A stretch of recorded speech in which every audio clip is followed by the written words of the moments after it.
안녕하세요.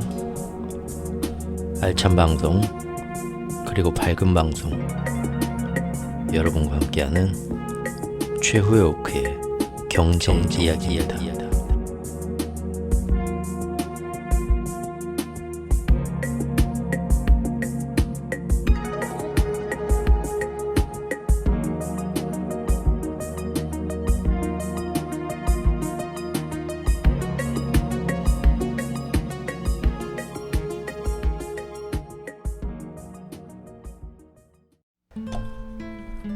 네, 1부와 2부에서는 이 귀축통화라는 것이 세상에서 어떻게 세계 경제를 마음대로 쥐락펴락하면서 모든 이권을 다 가져갈 수 있는 대단한 위치이고, 또 그 위치를 계속 연장하고 이어가면서 제국의 생명을 패권국으로서의 생명을 더 이어가기 위해서 미국이 그동안 어떤 일들을 벌여왔나. 그래서 현재 진짜 돈인 금은이 아니라 가짜 돈인 달러라는 종이돈이 세상을 지배하고 있는 상태와, 그리고 이제는 그것마저도 억지로 페트로달러를 만들어서 억지로 지금까지 이어왔지만 이제는 더 이상 그것으로도 이어가기 힘든 상황이 됐고, 이 상황에서 다시 한번 미국의 입장에서는 전 세계에 초거대 인플레이션이 치솟으면서 전 세계에 지금 세계 무역이 아주 가장 좋은 상태인 세계화의 상태가 다시 신냉전처럼 세계의 모든 공급망이 절단되면서 예전 같은 시대로 안 돌아가게 되면 다시 한번 달러 강세가 전 세계에 이어오고, 같은 기축통화의 차기 경쟁국들은 모두 자산 시장이 크게 흔들리면서 경제에 큰 위기가 찾아오면서 전 세계가 힘들어지지만, 그 덕분에 미국은 기축통화를 다시 한번 이어나갈 수 있는, 그때는 아마 이제 지금 같은 달러가 아니라 CBDC 중앙은행에서 발행하는 암호화폐, 특히 디지털 달러 같은 게 훨씬 괜찮겠죠. 사실 그것도 작자 미상으로 시장에 흘러나와가지고 지금까지 민간 시장에서 암호화폐로 시뮬레이션을 다 돌렸고요. 그리고 지금은 이제 그거를 CBDC로 대체하기 위해서 행정적으로 모든 시장, 특히 기축통화처럼 달러에 연동되는 스테이블 코인 주기기에 이미 들어갔죠. 예. 사실 이 암호화폐도 사실은 80년대인가 그때 80년대였나 90년대였나 제가 나중에 자료를 찾아봐야 되는데, 그때 타임지엔가 실렸었어요. 미래에 이런 암호화폐가 이런 식으로 생겨가지고 차기 어떤 시스템을 몇십 년 뒤에는, 정말 오래전에 그런 얘기가 뜬금없이 한번 나왔었습니다. 예. 이제 그런 얘기는 이제 나중에 어떻게 보면 이미 그때부터 준비가 됐다고 봐야 되죠. 예. 어쨌든 1, 2부에서는 그 미국이 그런 기축통화를 앞으로도 더 이어나가기 위해서는 그런 세계가 경제가 다시 절단나고 분리되고 큰 인플레이션이 오면 참 좋을 텐데, 그런 일이 어떻게 일어나겠냐. 그거는 너무 불가능할 거다라고 생각을 했습니다. 왜냐하면 유일한 그런 방법은 그때 제 생각으로는 세계대전뿐인데, 지금은 2차 대전 때하고 틀리죠. 전 세계가 모두 다 핵을 많이 갖고 있단 말이에요. 그래서 세계대전이 되면 서로 핵 있는 나라들끼리 2차 대전처럼 그렇게 쉽게 승패가 갈리지 않습니다. 굉장히 위험해지고, 그래서 그런 일은 없을 것이다 라고 저는, 하지만 이대로 기축통화를 미국이 버리지는 않을 것 같고, 어떤 일이 생길까. 그때 이제 미국의 기준금리는 점점 자꾸 40년 금리 사이클을 봤을 때 제로 금리에 가깝게 떨어지고 있었고요. 어쨌든 여기서 제로 금리에서 더 이상 떨어지면은 안 될 테니까 한 번쯤 인플레이션이 전 세계적으로 와서 미국이 다시 금리를 계속해서 올릴 수밖에 없는 상승 사이클이 오면, 그러면은 미국도 다시 한번 기축통화 패권을 어떻게든 또 한번 이어갈 수도 있겠구나 라고만 생각을 하고 있었는데, 바로 그러던 차에 결국 시간이 1, 2년 지나더니 희한하게 코로나라는 이상한 바이러스가 우리나라 전 세계에 퍼져버렸고요. 그 다음에는 찌그만한 국지전일 줄 알았는데 그 국지전이 점점점 규모가 커지고 시간이 길어지면서 지금까지 1년 넘게, 그리고 이제는 러시아와 우크라이나 두 나라의 전쟁이 아닌 서방대, 즉 미국과 유럽, 그리고 일본, 호주, 뭐 기타 등등해서 우리나라까지, 이 연합하고 그 다음에 저쪽에 러시아, 중국, 북한, 이란, 그 다음에 파키스탄은 이제 나중에 어떻게 될지 모르겠는데, 그런 세계가 반으로 갈라져서 점점 더 큰 전쟁으로 확산되려는 움직임이 지금 물밑에서 바쁘게 진행되고 있다고 봅니다. 그래서 3부에서는 이제 정말로 코로나가 터지기 전에 어떻게 주식시장 같은 데에서 특히 고점 신호가 나왔고, 그때까지 오르던 인플레를 연준이 일시적인 거다, 일시적인 거다, 그런 식으로 치부하다가 갑자기 태세 전환을 하면서 시장에 어떤 충격을 가져오게 되고, 이것이 이제 저는 나름대로 만에 하나 이런 모든 일들이 우연이 아니라면 뭐 증거는 없습니다. 근데 뭐 때마쳐 이렇게 터져준 것을 미국이 뭐 이렇게 일이 우연하게 이렇게 터진다면 미국 입장에서도 나쁠 건 없지 하고 어떤 욕심을 낼 수 있을까 하고 예측을 하면서 시장을 예측해왔던 바를 한번 그때부터 얘기를 3부에서는 본격적으로 한번 다뤄보도록 하겠습니다. 즉 제가 이렇게 의심을 하고 있던 때에 2021년에 이제 코로나 터지고 1년 지나가지고 재작년 말이죠. 2021년 하반기에 제가 보니까 슬슬 코로나 때문에 극복이 돼가는 과정이긴 했지만 인플레가 쳐오르고 있었단 말이에요. 역시나. 근데 연준은 계속 그게 일시적이라고 괜찮다고 합니다. 그리고 월가의 나팔수들도 돈 벌려고 그때 했던 말이 정확히 뭐였냐면요. 금리 인상 연준은 하더라도 2022년도에는 절대 어림도 없고요. 전부 예상을 2024년도쯤에나 금리 인상을 시작할 것이다. 그렇게 예상하고 있었어요. 그리고 예상보다 훨씬 빠르게 해봤자 2023년도에 간신히 시작을 할 수도 있다. 그 정도로 모두 예상을 하면서 걱정 마라, 주식시장 다들 안심하고 계속 투자하자 바람 잡고 있었습니다. 이게 사실입니다. 그런데 제가 그때 중요한 발견을 했습니다. 2021년 하반기부터 이미 주택 IPO 시장이나 채권 시장 등의 차트나 뭐 이런 걸 보면은 이미 여기서는 폭락의 버금가는 가격 하락과 손빼기가 진행 중이었어요. 깜짝 놀랐죠, 제가. 그러면서 그동안 오른 버블을 일반 개미들에게 넘기고 이미 50%막 빠지고 그러고 있었어요. 그런데도 시장은 그거 안 신경 쓰고 조금이라도 떨어지면 바이 더 딥 해가지고 다시 올라가는 그 V자 반등만 보면서 거기서 계속 재미 보고 있었어요.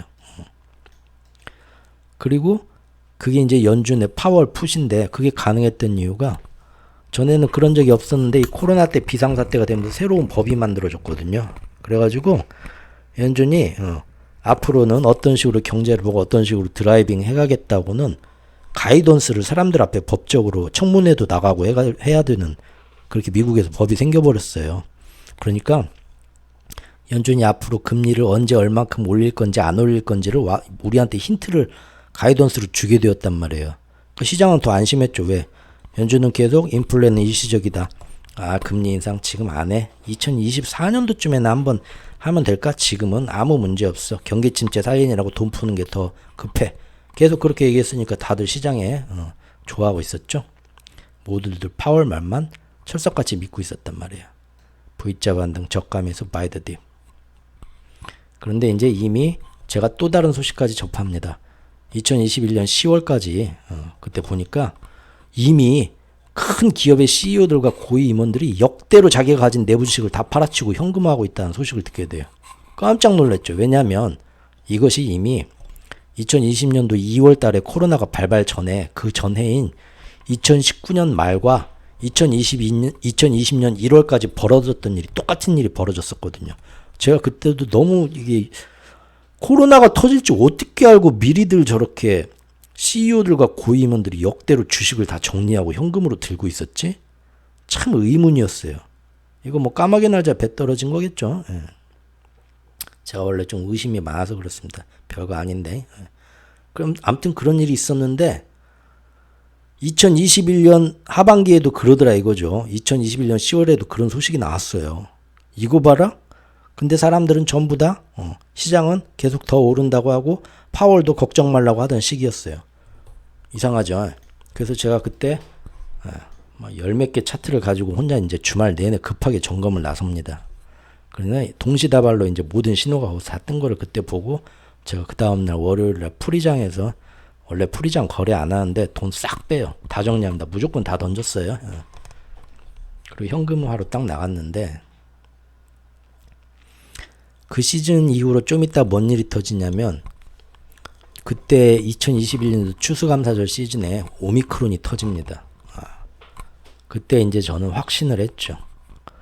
오미크론이란 무엇이냐면 전염력으로만 특화된 새로운 코로나 변종이에요. 근데 이게 전 세계에 지금 백신을 열심히 맞추고 있는데 그 백신을 많이 우회해요. 백신이 아무 효과가 없이 그냥 전염이 되더라 이거죠. 그러면은 그것 때문에 다시 또 코로나 터졌을 때는 전 세계가 백신을 열심히 맞췄는데도 불구하고 다시 한번 다 봉쇄에 들어가야겠죠.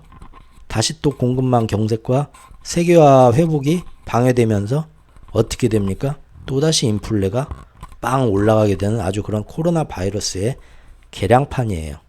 제가 이때 딱 터진 시점과 터졌을 때 여러 가지 뉴스를 다 종합해가지고 국제경제 시즌 1 이제 그 당시 적었던 글들에서는 제가 이제 아무튼 인류한테는 큰 불행이지만 오미크론이라는 게 또 그때 생겨버렸고 그걸로 인해서 이제 모두가 다시 그 당시만 해도 델타 변이를 극복하고 전 세계가 곧 조만간 코로나에서 회복돼서 다시 예전의 세계화 시대로 돌아갈 것이다 라는 희망에 차 있었지만 이 오미크론 때문에 실제적으로는 그 이후로 굉장히 한 6개월 정도 더 모든 것이 늦어지게 돼버립니다. 그리고 이것이 제가 생각하는 미국이 기축통화를 다음번에도 계속 이어가고 싶은 입장에는 상당히 도움이 되는 쪽으로 가게 됩니다. 네. 어쨌든 이렇게 되니까 이제 인플레가 더 공고히 되는 거고 미국도 이거 두고 볼 수는 없겠죠. 이제 이거 보고 제가 그때 네. 그래서 만약에 미국이 이 기회를 놓치지 않고 이 오미크론을 어떻게든 자기들 기축통화를 이어가는데 조금 기회로서 활용하고 싶다 한다면 이거를 이용할 수도 있겠구나라는 그런 생각이 들더라고요. 중국이 그동안 자기들이 자체 개발한 물백신으로 버티고 전 세계 코로나는 끝나가고 있을 때인데 오미크론이 번지게 되면 그때 중국이 제일 먼저 재개방하고 있었거든요. 전 세계에 선전하면서 우리가 니들보다 먼저 성공적으로 코로나를 극복했다 하고 제일 먼저 문 열고 있었는데 오미크론 나오면서 중국은 오미크론이 무서워가지고 다시 문을 닫아야만 됐어요. 그래서 지금은 어떻습니까? 전 세계에서 중국이 제일 늦게 지금 문 열었죠? 코로나에서 제일 늦게 회복됐죠? 이게 오미크론 때문에 그래요. 근데 이 오미크론이 번지면은 중국은 다시 또 문을 작년 내내 걸어 잠궜어야 됐고 그러면은 세계의 공장 역할을 하는 중국이 제대로 공급을 못 해주고 경제가 안 돌아가게 되니까 결국 물가는 더 오랫동안 안 잡히게 되고 그러면 연준은 어떻게 됩니까? 계속 오르는 인플레 때문에 급브레이크를 밟으면서 결국은 결과적으로 어떻게 됩니까? 달러 회귀 현상이 심해지고 초달러 강세가 될 거 아니에요. 그렇게 되면은 자산시장은 특히 주식시장은 아래로 쭉 오랫동안 미끄러지면서 대세적인 약세장으로 접어들 거란 얘기가 되는 거죠. 그때 이제 제가 감 잡고 확신하게 됩니다. 오미크론 딱 나왔고 그 다음에 파월이 그해 11월에 갑자기 사람들 뒤통수 때리면서 언제는 2024년에는 절대 금리 인상 없다고 하더니 아무래도 내년 3월부터 2023년 3월부터 아주 조금씩이라도 금리 인상 시작해야 될 것 같아. 그 전까지는 일단 테이퍼링 살살 하고 뒤통수를 그렇게 때리게 됩니다. 이 두 가지를 제가 보고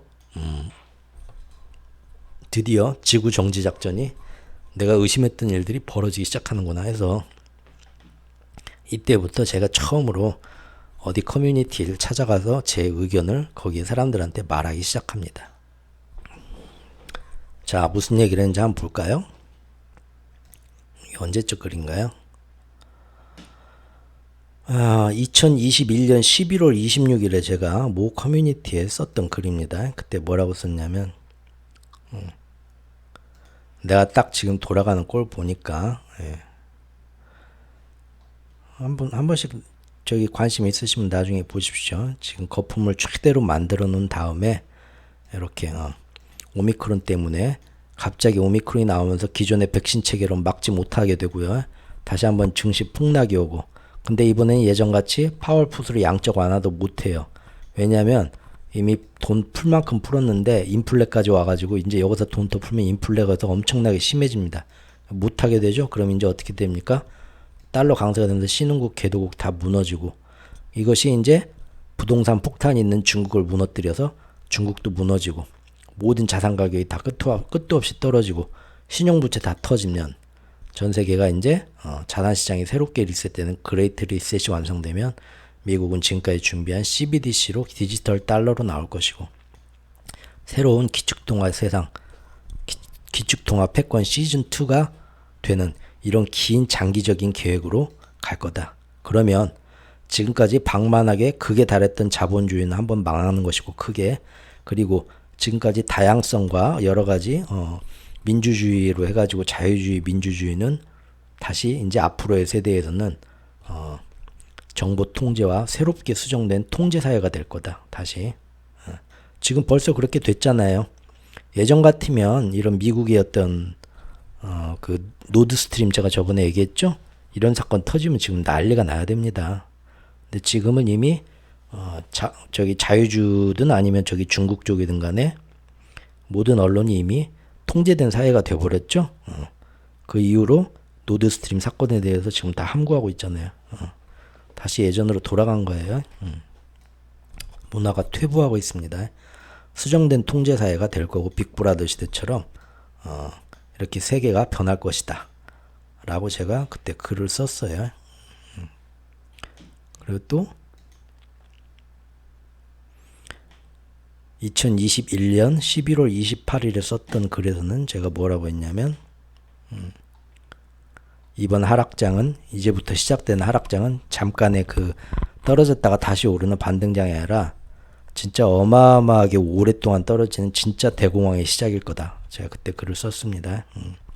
그러면서, 왜냐, 오미크론을 다들 우습지도 않은 걸로 여기는데 치명률이 약하다니까 이러이러한 이유로 세계에 어떤 충격을 줄 것이고, 그렇기 때문에 시장이 무너지게 되는데 연준은 인플레 때문에 우리를 더 이상 받쳐주지 못할 것이다. 다시 돈을 더 못 풀 것이다. 그러면 시장은 계속 폭락할 것이다. 제가 이제 이때 글을 썼고요. 근거도 이때 뭐 실시간으로 여러 개 글을 썼어요. 이때 또 11월 28일에도 작년 초에 데자뷰를 느낀다. 뭐냐, 아까 그거죠. CEO들 다 미리부터 알고 손 털고 나간 거. 이거 동시다. 그래서 뭐 이런 얘기를 그때 썼고요. 제 딴에 정말 열심히 썼습니다. 가서 이런 얘기도 썼네요. 12월 1일에는 그때 한창 저기 뭐 산타랠리 기대하면서, 재작년 얘기예요. 작년도 아니고 재작년. 그때 이제 할 때도 다들 이제 엄청 조금 뭐 조정이 오니까 테슬라, 엔비디아 한국 사람들 진짜 많이 샀거든요. 근데 제가 그때 테슬라, 엔비디아 조심해라. 이러이러한 이유로 세계 정세가 변하고 금융 세력이 이게 변하고 있기 때문에. 근데 차트도 보니까 조금 무너지기 시작했더라. 앞으로 요거 폭탄 매물들 나올 수 있다. 어땠을 것 같아요? 욕 뒤지게 처먹었습니다. 세상 욕은 그때 다 처먹고요. 온갖 비난과 조롱과 계좌 까발부터 해가지고 네. 자, 저는 제 딴에는 이제 제가 알던 위협을 감지했던 위험을 알려주고 싶었는데 이게 저거든요. 다들 이렇게 비웃더라고요, 저를. 아주 조롱하면서 놀리고.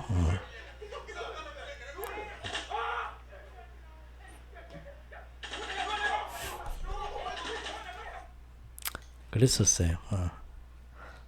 총을 막 쏘네요, 원숭이가.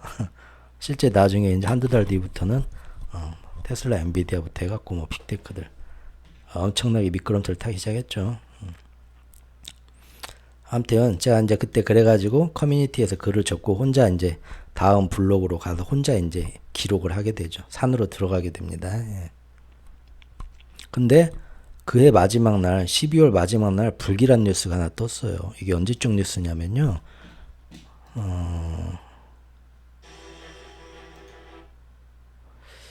이게 제 기억으로는 여기 써있네.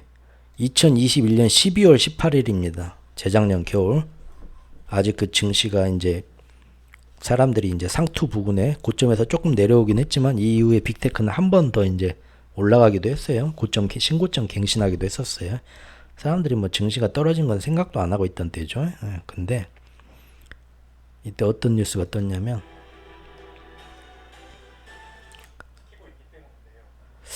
우크라이나하고 러시아 사이에 전쟁이 터질 수도 있다라는 정보가 솔솔 이때부터 나오기 시작합니다.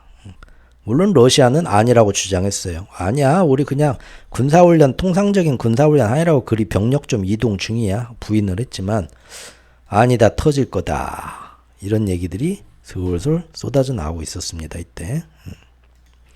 제가 이 뉴스를 보고 그때 잘생겼네. 놀라게 됩니다. 뭐라고 놀랐냐? 아닐 거다. 설마. 지금 이때 맞춰 터진 오미크론 때문에 오미크론이 세계로 다 전파가 되면서 지구가 다시 한번 또 정지되었고 그로 인해 기축통화 패권 시즌2를 이어가려는 움직임이 시작되고 있는 건 틀림없는데 그런데 설마 여기에 전쟁까지 가세시키겠다고? 마치 언제 때처럼 2차 대전 때처럼 여기서 2차 대전 때처럼 저기서 전쟁이 터지면 미국은 그때 새롭게 기축통화국이 된 것처럼 아주 미국한테는 좋은 상황이 펼쳐지겠죠. 근데 그건 아닐 거다. 오미크론까지는 내가 이해를 하는데 전쟁은 진짜 어마어마한 사람들이 죽어나가는 거잖아요. 그죠? 그래서 아무리 욕심에 눈이 멀었다 할지라도 지구촌 전체를 전쟁의 화마에 몰아넣겠다고? 거기까지는 아닐 거다. 이건 내가 너무 정말 내 의심병이다. 이건 그들도 사람인데 악마는 아닐 것이다. 그냥 저도 이때 한 귀로만 듣고 한 귀로 흘렸었어요. 그런데 예, 혹시 오해가 있으실까봐 절대 전쟁은 미국이 뭐 일으켰다거나 뭐 그런 건 없습니다. 확실한 건 지금 러시아가 욕심을 가지고 우크라이나를 침공한 건 뭐 아주 결백한 사실이고요. 다만 미국 입장에서는 이 전쟁이 지금도 그렇지만 오래 가고 더 확정이 될수록 그들이 기축통화를 다음 시즌에도 그 패권을 이어가는데 유리하게 되는 것은 사실이기 때문에 저는 이제 그런 관점에서 국제정세와 시장이 어떻게 흘러갈 것인가 한번 예측을 해봤던 거죠. 네, 그걸 좀 이해해 주셨으면 좋겠습니다. 그런데 해가 바뀌고 그 다음에 이제 작년이죠. 작년 1월, 2월 갈수록 점점 전쟁이 일어날 것 같이 막 분위기가 달라지고 있었죠. 그리고 시장도 1월 말부터 해서 엄청나게 폭락을 하고 시작했었죠. 이때 언제 쓴 글이냐면 제가 작년 2월 4일 날 쓴 글이네요. 그때 사람들이 한번 팍 떨어졌다 다시 막 오르니까 1월 말에 떨어졌다 엄청 다시 오르기 시작하니까 뭐라고 해서 다들 바이더 딥 못해갖고 난리였어요. 그냥 뭐 뭘 살까 그때 막 빅테크 메타부터 해가지고 지금 뭐 그때도 이제 제가 다시 살짝 떠나있던 커뮤니티 어딘가 가가지고 이때 2월 달에 글을 다시 시장을 기웃거리면서 했는데 아니다. 이거 장기 하락이고 아주 크게 오래가는 보기 힘든 약세장으로 진입할 거다. 그러면 안 된다 해가지고 또 한 번 이제 밥을 많이 드셨죠. 그런데 저도 이제 이때 시장을 보다가 2022년 2월 22일에요. 실제 이건 거짓말 아닙니다. 미국 시간으로 바이든이 뭔가 중요한 국정 연설을 한다고 예정이 되어 있었는데 그 시간에 안 나오더라고요. 그때 이제 유튜브로 생중계도 있었어요. 근데 예정보다 1시간 몇 분인가 한참 뒤에 나와가지고 근데 그 시간이 2시 22분이었어요. 미국 시간으로. 자, 2022년 2월 22일 2시 22분. 아, 이런 우연이 있나. 아무튼 우연히 그렇게 됐어요. 딱. 그때 바이든이 나와서 뭔 얘기했냐면요. 자기들이 볼 때 러시아가 확실하게 오늘 내일 사이에 전쟁이 일으킬 것 같대요. 만에 하나 러시아 전쟁이 일으키면 이러이러이러하고 경제적 제재를 미국은 뭐 우크라이나하고 러시아 싸움이니까 미국이 끼어들 수는 없죠. 하지만 끼어들 수는 없지만 자기들이 볼 때 이거는 두고 볼 일이 아니다. 그래서 러시아한테 이러이러한 경제적 제재를 가하겠다라고 전 세계 사람들 앞에서 선언을 합니다. 그걸 보고 제가 이제 그때 작년에 설마 이놈들이 했는데 그 일이 이제 현실로 이루어지겠구나 곧. 그래서 더욱더 에너지와 원자재 곡물들의 공급망을 경색시켜가지고 세계적인 인플레와 고유가를 지금 오미크론이 자꾸 이제 극복이 안 돼서 전 세계 공급망이 경색되고 이런 인플레가 지금 안 잡힌 상태로 가는데 여기에 전쟁, 2차 대전 때처럼 똑같은 전쟁, 그리고 그 전쟁을 억제한다는 명목 하에 러시아의 모든 수출길과 어떤 경제적인 그 활로를 다 막아놓으면서 그것 때문에 전 세계에 러시아도 힘들겠지만 세계적인 인플레와 고유가가 더해지게 만들어서 지금의 오미크론 전국과 이 전쟁 전국을 결합시켜가지고 아주 인플레를 빼도 박도 못하게 만들어서 전 세계에 어떻게 결국 연준이 어마어마하게 급한 그 당시만 해도 연준은 인플레는 일시적이고 테이퍼링 조금 하고 3월 달에 베이비 스텝 한두 번 하면은 인플레 다 끝날 거야. 잡힐 거야. 월가들도 그런 얘기 하고 있었어요. 경기 침체는 절대 안 온다 하고.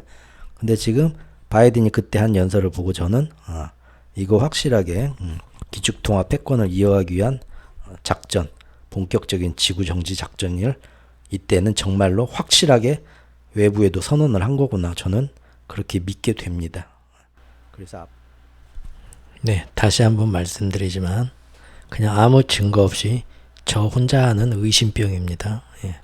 그리고 저는 그것을 괜히 의심한 게 아니라 미국이 반드시 기축통화 패권을 이대로 놓치지는 않고 그걸 이어갈 것이다. 내가 만약 미국의 입장이라면, 아니 정확히 얘기하면 미국 뒤에 버티고 있는 배후 금융 세력이 바로 나라면 그렇게 할 것이다.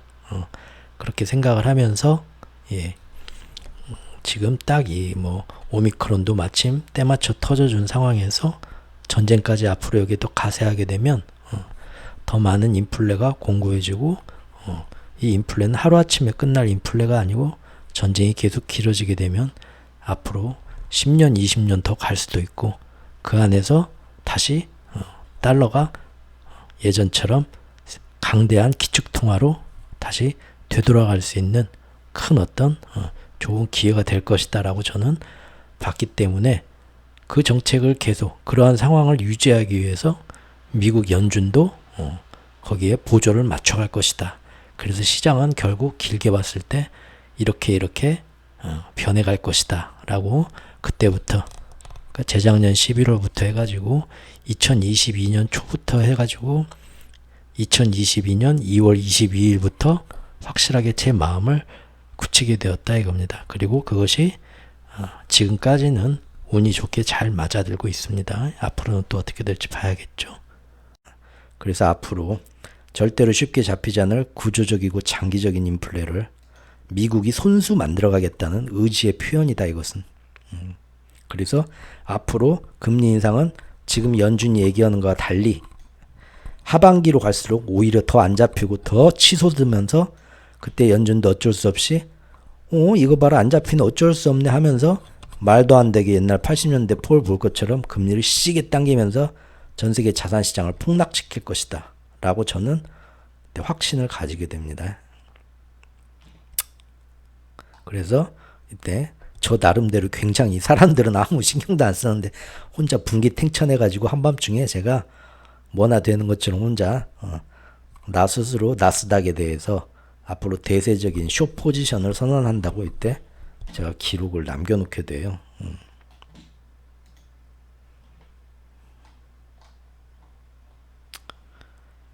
이 당시에 제가 DC 인사이드에 갤로그라는 거를 고정릭을 하나 파가지고 2월 달에 거기 썼어요. 그래서 지금도 거기 갤로그에 그 당시 글이 그 시간으로 남아 있습니다. 나중에 이제 다음 블로그로 3월 달에 이사하면서 거기 글을 싹 복사해서 왔는데 다음 블로그가 작년 9월에 터져버렸죠. 그래서 네이버로 이사 오면서 또 이제 복사해 왔는데 아직도 그 DC 인사이드에 이제 그 당시 실시간 글로 남아 있긴 해요. 이게 언제 쓴 겁니까? 이게 언제 쓴 글이냐면 그때 쓴 글이죠 뭐. 항상 이렇게 글을 쓸 때 뒤에다가 이렇게 시간을 제가 적어놨거든요. 2월 23일에 썼던 글이네요. 작년. 그래서 2022년 2월 22일 2시 22분에 바이든 연설 시간. 러시아 경제 제재에 관한 연설을 얘가 괜히 미루더니 그 시간에 시작하더라고요. 우연이겠죠. 그래서 저도 지구 정지 작전이 시작됐다. 이것은 보통 일이 아니다. 자산시장은 이제 여러분들의 기대와 달리 기축통화 패권을 이어가기 위한 십몇 년짜리 작전, 치밀하게 준비해왔던 작전이 시작되었기 때문에 이 전쟁은 보통 전쟁이 아니고 전 세계의 인플레를 어마어마하게 끌어올리면서 금리 인상을 어쩔 수 없이 빡시게 만들어서 전 세계의 자산시장을 흔들릴 것이다. 생각을 했고요. 그때 제가 써놨던 걸 한번 보죠. 공식적으로 이제 약세장에 진입할 거고, 사실 우크라이나 전쟁과 긴장은 눈속임이다. 조연이다. 다들 여기에만 그때 목매달고 있는데 앞으로 진짜 우리를 힘들게 한 건 금리 인상과 QT다. 그때는 별로라고 생각했겠지만 양적 긴축이죠. 그래서 이렇게 될 거다. 그래서 저도 이때부터 시장에 좀 본격적으로 발을 들이면서 숏 포지션에 거의 올인을 하게 됩니다. 이때부터. 그랬다고 하네요. 어디야? 네.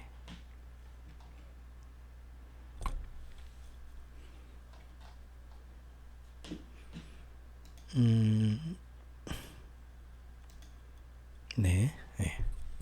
그리고 그 일이 있고 나서 이틀 뒤에 2020년 2월 24일에 실제로 우크라이나 전쟁은 터졌습니다.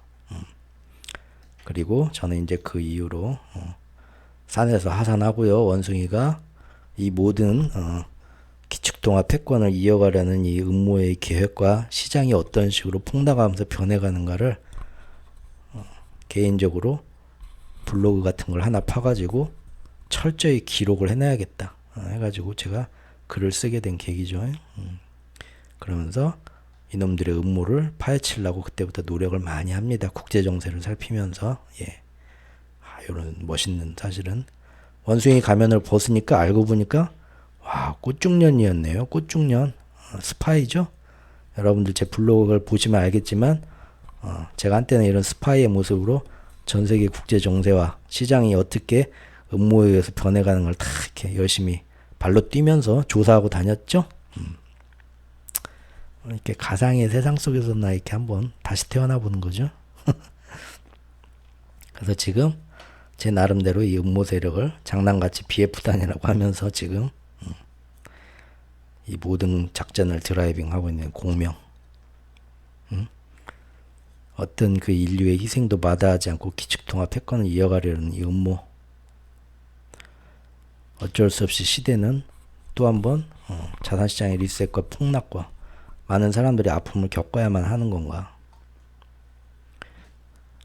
그 금융 배후 세력의 뜻대로 움직이면서 계속 우리 뒤통수를 치는 파월의 꿍꿍이 누군가의 지령을 받겠지만 다시 한번 또 석유를 둘러싸고 일으키는 전쟁, 이런 것들이 이제 그때 많이 제 머릿속에 들어왔어요.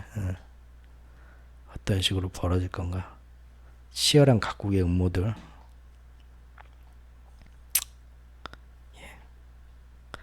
여기까지가 프롤로그입니다. 대충 처음에 이 전쟁과 금융 배후 세력 기축통화를 지키기 위한, 그래서 지금 전쟁의 긴장을 어떤 식으로 이용하고 있는가가 이제 여기까지가 프롤로그고요.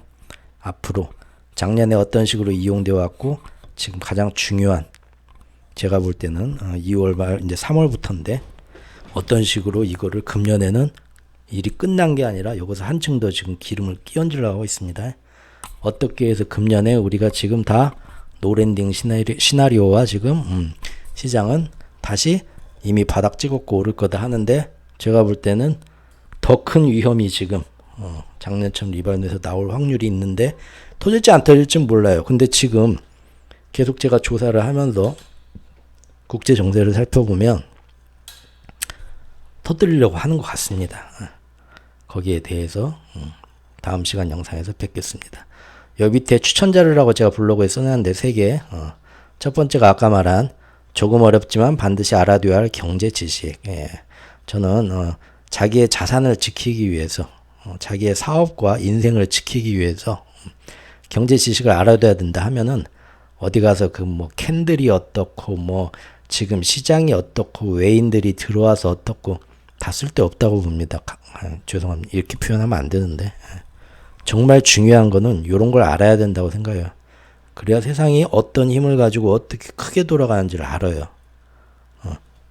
이게 정말 저는 필요한 거라 보고요.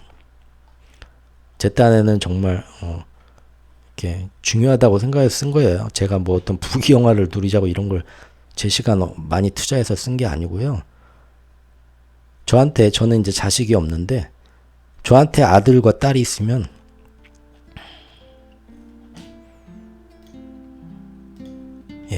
저한테 뭐 자식이 있다면 이런 것부터 알려주고 싶어요. 정말로. 걔네들한테 삼성 주식 통장 하나 만들어주기 전에 이런 것부터 알려주고 싶습니다. 그리고 이제 그동안 이제 어제도 얘기했지만 환율이 어떻게 변해가고 어떻게 이런 것도 한번 시간 날 때 한번 좀 보셨으면 좋겠고요. 금은 시리즈 아주 중요하다고 저는 보고 이보다 더 자세하고 알기 쉽고 분석적으로 금은 시장에 숨어있는 비밀과 이게 지금 왜 우리한테 굉장히 중요한가를 시리즈물로 엮었는데 이런 것도 굉장히 한 번씩 감사합니다. 오늘도 정말 긴 별 시덥지 않은 얘기 들어주시느라고 너무 고생들 하셨습니다. 편한 밤 되십시오.